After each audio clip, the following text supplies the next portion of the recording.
becoming a full-time entrepreneur, following your dreams and doing what kind of brings you the most joy is not an easy feat. It's definitely not. And most successful people will have had to go through a period of time where there was this pinch point of strife, difficulty, struggling while they were transitioning from their kind of old life to the life that they so desperately want, the successful life that they wanted. There's always this pinch point where you're having to really put in the work, really grind because you want it so badly, and there's a sense of like desperation and urgency to get to where you want to be.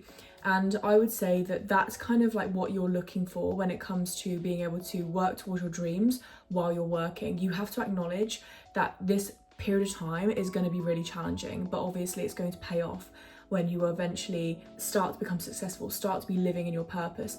There is a massive benefit and a massive payout to this period of time, but this period of time is hard. So after I finished university, I was always entrepreneurial. I always wanted to kind of even do YouTube, even do content creation. That was kind of like my dream job.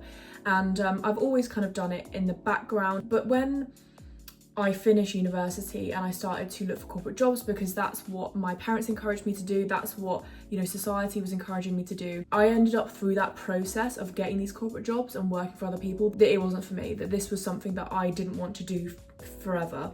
And it only really became obvious to me once I'd had the corporate jobs, once I'd had jobs where I was like working for other people's dreams. That's when I realized, no, I want something else and I want to work for myself and follow my own purpose. It is so possible for you to create your dream life and build your dream life even when you're working full-time. I had this limiting belief literally up until recently because I had such a bad experience with corporate work after finishing uni that I didn't think it was possible to do both at the same time or work towards, you know, your dreams while working full-time, but it is very much possible. And in January I was like, no, something's got to change. I've got to want this more than anything. And now it's very sort of disciplined, it's very planned out. Working towards my dreams is very coordinated, and that's where you need to get to, but it takes a little bit of time to get to that point. What I'm trying to say is that corporate work can feel like it, you know, it dominates your life, it leaves you exhausted, but only if you don't optimize it. Just to give a little bit of background on my position, I'm working full-time right now. I've recently got a job in the past sort of like month and a half. I was working in hospitality before, but I wasn't doing it full-time, it was part-time while working on my entrepreneurial bits and bobs as well. Before that, I actually had 3 corporate jobs as well, consecutively after finishing uni nearly 3 years ago now. Those jobs, funnily enough, forced me to realize that I didn't want to do those things. You know, I remember thinking to myself, is this honestly it? Like, is this what my life is going to be now? That thought scared me more than the thought of pushing myself for a period of time in order to get to where I want to be. First things first, I will say, is that you need to optimize your corporate job or your full-time job. You need to optimize it. And when I say optimize it in these 3 things. Is it in your field? So for example, I've deliberately chosen a job that isn't really related to my creative pursuits. I don't create content, I am not doing social media stuff, I'm not doing fashion, I'm not doing videography or photography. I've got a job that is very separate from my creative pursuits. And the reason why I say that and the reason why I've done that is because it allows my brain to compartmentalize much easier. It also gives me the energy to focus on my creative pursuits because I haven't drained all my creativity in my corporate job. I used to go for jobs and I have worked in brand management and content creation, and I would find it difficult to then be able to work on my own content creation stuff and my own entrepreneurial stuff when I came home because I've been doing it all day. But if you aren't doing that as part of your corporate job, it makes your creative pursuits and your passion projects much easier because your brain has a break from both. My mum always says to me, a change is as good as a rest. And obviously, don't take it literally because rest is extremely important. But what it means is that like you can get drained very easily from doing what you do in your 9 to 5 as well as doing what you do for your, you know, your passion. And actually the change helps your brain become more creative because you're reserving all your creative energy for what you really want to do. And your corporate job is like not necessarily boring, but it's just very separate and doesn't drain you of your creativity. Personally, for me, I think it's if you can, try and reduce the responsibility that you have at work. Obviously making sure that you're making enough money to support yourself and support your creative pursuits, but trying to find the balance between that and also having a relatively low responsibility at work.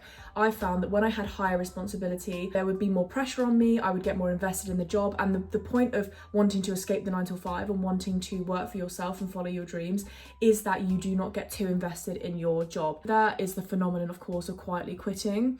And I do think there is validity to that. I think that's really important. What I've discovered is that you need to be careful because you don't want your job to think that your heart's not in it. So you kind of have to strike this balance between doing the work when you need to do it at work, but also you're not spending all your energy and all your efforts and agonizing over the job so that you can't really focus on it when you get home at work, like your real passion, your purpose. I think definitely in previous jobs there was pressure for me to stay longer, there was pressure for me to do work on the weekends, and the extra emotional labor that you have to be more invested in your corporate job is something that you need to reserve for your purpose and what you truly want to work on. Another thing related to emotional labor is the fact that you need to optimize your job so that it doesn't mentally drain you in terms of social stuff. I deliberately sought out a job that I knew had a great culture, that I knew really cared about their staff, because I found for me, when I'm around employees and colleagues that suck and that make me feel like shit, I find that particularly draining. Especially if you're somebody who is sensitive, you're a highly sensitive person, it's important to go for a job where the work culture is very good, there's compassion,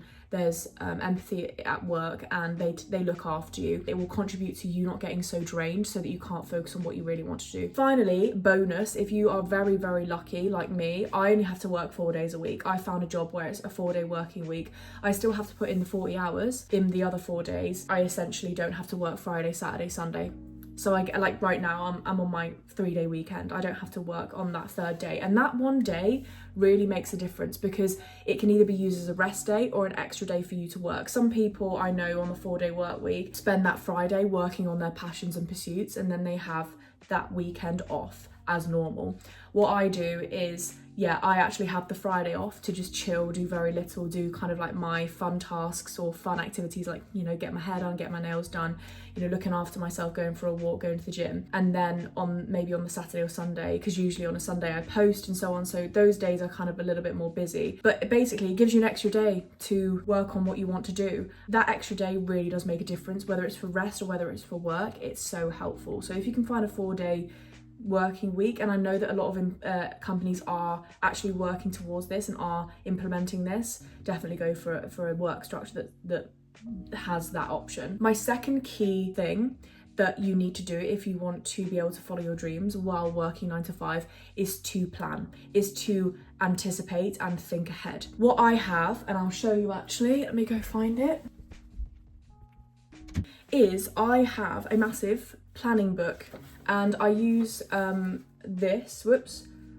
Productivity Method by Grace Beverly actually, and it's the business planner. So essentially it categorizes your goals and it cuts them down. So you plan your main goals for the year, then you do it by quarter, then you do it by month, and then you do it by week, and then obviously you get to the day. And what's really great about that is you hold yourself accountable for your goals and it doesn't seem so overwhelming. I think at the beginning of the year, many of us are kind of like, I'm gonna do this and this year, I'm going to really, take control of this. But that's not how you achieve your goals. You achieve your goals by what you do every day, by what you do every week. The only way you're going to actually put those goals into practice is holding yourself accountable for following them or following your dreams or doing things towards your dreams on a daily basis, on a weekly basis. That's why this method is really good, because it cuts it down so it doesn't seem so overwhelming. Because again, being overwhelmed by your goals is also off-putting and just demotivates you. For example, for me, my goal by the end of June is to get to 10k followers. I've only been able to do that because each month I've set myself getting to a certain follower count by the end of the month. And the same with the week, splitting it up, being like, right, this year I want to get to 20,000 followers. Okay, so each month I obviously need to split that by 12 and then split that by 4 and then split that by 7. So being on it with your planning will alleviate the stress. And I know planning is long, like loads of people don't want to do it. I really hated planning for a really long time, but now I've reached a point where I actually really enjoy it. I love the process, it gets me excited and it gets me motivated, and I feel like being able to do it in manageable chunks is really helpful. You don't have to get this, obviously. I've always said, even before I got this, that you do have to split it down by section of the year in order to make it manageable. And this could go for anything, you know, say if you want to build your client basis, right, well, I need to reach out to 10 clients this week, and then split that by days and allocate when you're going to do it. Planning is key because it allows you to compartmentalize as well. When you know that you've got, right, okay, this is what I need to do this week and this is when I'm going to do it. And when you don't do it on an ad hoc basis, it just helps you so much because everything is deliberate. So I need to complete this one task this evening, and then once I've done that allotted time that I've allocated for that task, like an hour, that's it for the day, and then I can go to bed. It's so easy when we're working 9 till 5 and also our on our goals is to sacrifice our rest time. But when you have planned slots and planned time for rest, it helps you relax, and it helps you kind of like get through work, because you're like I know that I've got a whole day to myself on Friday. Do things by time, allocate specific pieces of time in your week for certain tasks. It really helps when you plan. It just, you know where you're headed, you know what you've got to do, you can mentally prepare for doing certain things. And you obviously make time for rest that you are definitely going to need if you're trying to do two things at the same time. And allocate time for that planning process. For me personally, like I said, my Sundays are pretty chock-a-block with doing work anyway, because that's when I post. Allocate like half an hour planning the rest of the week. You'll feel so good about yourself. You can plan your meals. You know, planning just solves so many problems. If you plan your meals, I know what I need to shop for on my Tuesday afternoon after work, you know, and then you've got your meals for the week. Planning is so crucial to success. Not only does it keep you accountable, motivate you, but it also alleviates the stress of not knowing what you're supposed to be doing. It prevents burnout. It can contribute to you actually resting properly. So make time and allocate time simply just for planning. You cannot rely on motivation alone to get stuff done. And I know we hear about this all the time, but it's really true. You cannot rely solely on motivation to plug you on or to keep you spurred on, because that motivation will be non-linear. It's going to ebb and flow all the time. This is why planning is key, because you know, you're not relying on motivation to actually do stuff. You're relying on your own self-discipline and your own planning to be like, right, well, I know that I'm going to be doing this at this time, so I'm going to mentally prepare for it. If you're relying on motivation alone, it will be fleeting. It's kind of like an adrenaline sort of spike where you're getting excited and you get this sort of dopamine hit of like, yeah, I can do this. But motivation doesn't last. And we all know that habits and daily habits and contributing to your goals on a daily basis in small chunks is what gets you to where you want to be. Success is literally an accumulation of what you do every day, what you do every week on a consistent basis. Consistency is key because it builds momentum, and momentum cannot be built if it's just like short stints on an irregular basis. You can't just wait around thinking, oh, I'll just do it when I've got like a week off and you've got some holiday booked. You have to do it on the days that you have free. That's just the facts of it. Having a sense of urgency can really help. And I remember hearing this on one of Stephen Bartlett's Diary of a CEO podcast. He has this overwhelming sense of urgency of wanting to get stuff done, wanting to get to where he wants to be, wanting to achieve things. And I think within moderation, this is so important. The more I work on it and the more I give my sort of free time to what I really want to do, the quicker I'm going to be able to liberate myself from my 9 to 5, the quicker I'm going to be able to live in my dream reality, essentially. You've got to want what you aspire to have as much as you want to be alive. And I know that sounds really dramatic, but it's essentially like, for me, the prospect of just working my 9 to 5 and that being my life, I can't do that. And when you get to that point where you want your freedom, you want your life on your terms, that's what's going to propel you and catapult you into what you want to do. And if you are satisfied, or you're okay, or you know, you can make peace with not doing that, then that's fine. Maybe this video isn't for you. But if you want it badly enough, and if you get to a point where you're like, no, something has to change, I want my freedom more than anything, that's when you're going to find the motivation. And that's what you've got to think about when you're feeling a bit like low, demotivated, you don't feel so good, is to think, yeah, but what are we working towards? Think about the life that we want. Think about what this is all for. And that will motivate you. Kind of connected to this is understanding that there will be like a year, 2 year, 5 year long pinch point. And this is where most people just give up, to be honest, because they realize like they can't deal with the discomfort of there being this pinch point, this point where you are working 9 to 5 and you are working on your dreams and you are exhausted, you are finding it difficult, there are loads of obstacles. And some people just don't think it's worth it for them. They'd rather just have the 9 to 5 and stick to that. And that's absolutely fine. But if you want your freedom, you want to have, life on your terms, you have to acknowledge that there is going to be many years. Some people only have it for maybe 1 or 2, but there are going to be years where you will find it very difficult, and there will be like a pinch point, you're squashed, you're kind of burning the candle at both ends. Success doesn't come easy. Everybody who's successful had to work hard. Maybe 1% didn't, but most people had to work really hard. They had to put in the hours. That is it. And only when you're willing to put in the hours is when you will feel motivated and you'll feel like, like we can do this. A lot of the discussions in sort of spirituality and manifestation, that kind of thing, is like, you don't have to work hard to get to where you want to be. You don't have to put in the work. You should just, heighten your vibration. And like, yeah, but you only heighten your vibration by putting in the work.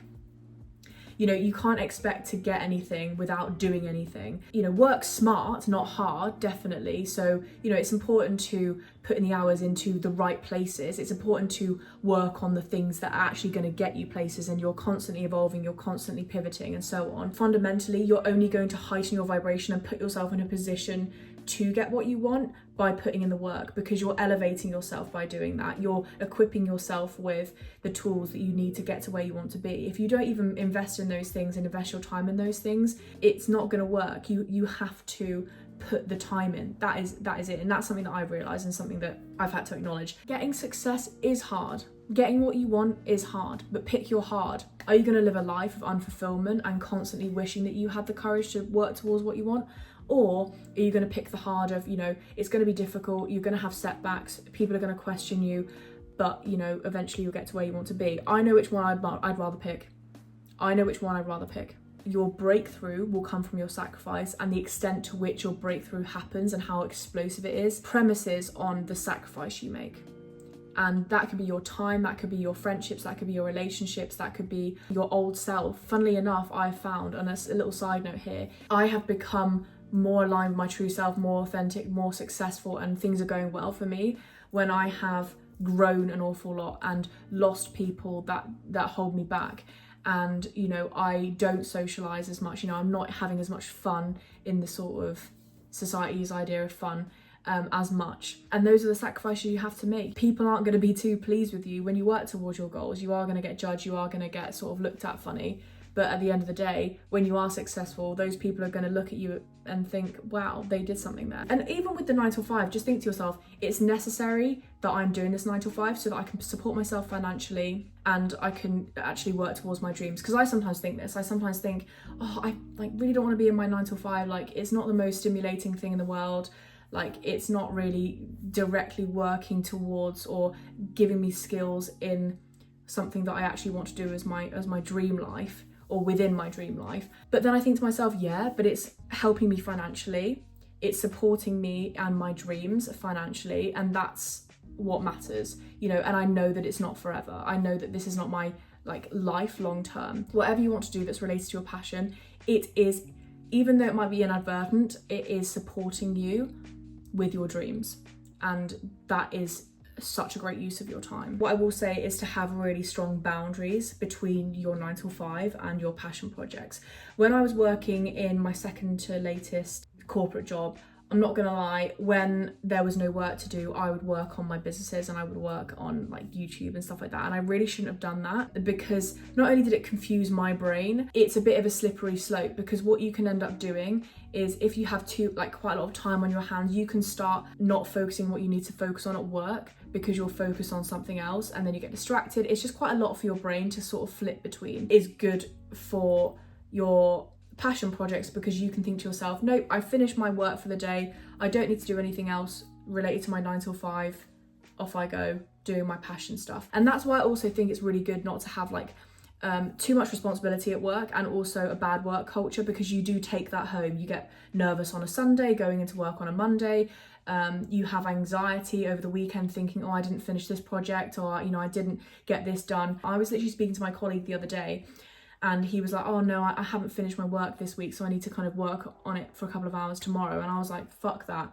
I'd much rather have a lower responsibility job. Same with culture. If you are nervous to go into work, it kind of like dominates your weekend. But if across the board, it's generally all right and you don't feel like sick going into work, which is what I definitely felt like in previous corporate jobs, then you're winning. And that's, again, it's not going to bleed into your passion project. You know, the boundaries are clear, and I think that really helps when your job is low responsibility, you know, good work culture, and you have a bit more time to yourself. And write these things down, write down your specifications, so that when you're looking for a job, you can ask questions related to what you are looking for and reject jobs that aren't working for you. You don't want to risk your managers thinking that you're demotivated or distracted, or, you know, you're not focused, but you also don't want to be unfocused, distracted, and so on your passions either. So it basically enhances focus and for you to feel like you're not getting overwhelmed because there's sort of muddling between the two. Finally, as I've kind of touched on before, it's really important to be self-disciplined about what you're not going to do. So for example, I'm not going to work late.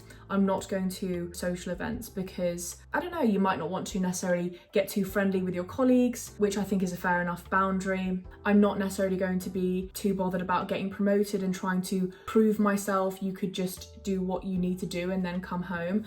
So being disciplined about what you're not going to do is really important in your 9 to 5. And also when it comes to your tasks, you know, if you've got like a really big task and you're like, you know, but I need to finish this, but I know I need to get some sleep for my work the next day, but I really need to finish this. Be self-disciplined. Think, no, I'm not going to do this. I will push this to the next day because I need 8 hours of sleep so that I can be productive and good at work and complete the work that I'm paid to do. Working fully on my passion stuff for a period of time when I first moved back to with my parents, I was able to, you know, have like a very comprehensive Instagram strategy, TikTok strategy, YouTube strategy. I had all the time to edit, all the time to be creative. Since I started working my 9 to 5, I thought to myself, look, Instagram is probably going to be something that I focus more on when I have more time to do so. Whereas TikTok and YouTube are non-negotiables for me. When you start working a 9 to 5, it's really important to, you know, pinpoint your non-negotiables and then your negotiables. My businesses have kind of taken like a bit of a backseat in favor of my social media stuff, because I recognize actually social media growth is the lower hanging branch. I recognize, you know, you can't do everything. So you have to think, right, what is the lowest hanging branch? What can I do that is going to elevate everything else? And for me, building a social media platform is going to allow me to find more clients for my businesses. It's going to allow me to find more customers for my businesses. It's going to provide me with the money and safety of money. When you start a 9 to 5, you've got to be okay with the fact that some things as part of your dream are going to have to take a back seat. For me, I've recently hired an editor who can edit 2 videos a month, which alleviates the pressure from me to be editing literally every evening when I'm at work, you know, while I've had a full day of work as well, because I know that if I invest that and if YouTube works for me, then I will be able to quit my 9 to 5. So feel free and feel like prioritize your money going towards your dreams as well. Invest in your dreams.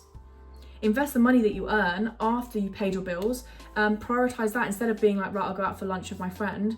I'm going to actually save that. Or instead of doing like £100 Pretty Little Thing haul, I'm actually going to, you know, allocate that money for my business. And the good thing is, probably when you start working towards what you want to do, you're less likely to be socializing, you're less likely to be going out, so you're not going to need like new clothes to wear when you go out and so on. You know, it all fits together. Spending X amount on an editor is so worth it compared to me spending the same amount on clothes or the same amount on going out and getting drinks, because that doesn't actually contribute to my future. And the good thing is, in a couple of years' time, I'll be able to have an even bigger budget to spend on socializing and spend on drinks, because I would have wisely invested that money in an editor that has allowed me to get to a point where I can make money from my passions like YouTube and TikTok and talking to you guys. Being able to say no and being able to have strong boundaries even with yourself is a big part of being successful. You have to be comfortable with saying no and prioritizing work and decision making. Anyway, I hope you found this video helpful. I absolutely love talking about this because, you know, it's taken me like a few years to be able to get the right balance, and I feel like at this point I am able to help other people do the same. If you want it bad enough, you'll want to plan, you'll want to be self-disciplined, you know, you'll want to optimize your job. Wanting it so badly is really the key. But definitely tell me your experiences with being able to balance the two, being able to balance your 9 to 5 with your passion project stuff. I really want to know. I really want to hear your experience. I love hearing about other people's kind of like come up stories. So definitely sound down in the comments what you have experienced and what you think. But anyway, with that, I hope you have a fantastic remainder of your day, and I will see you in my next video. Bye.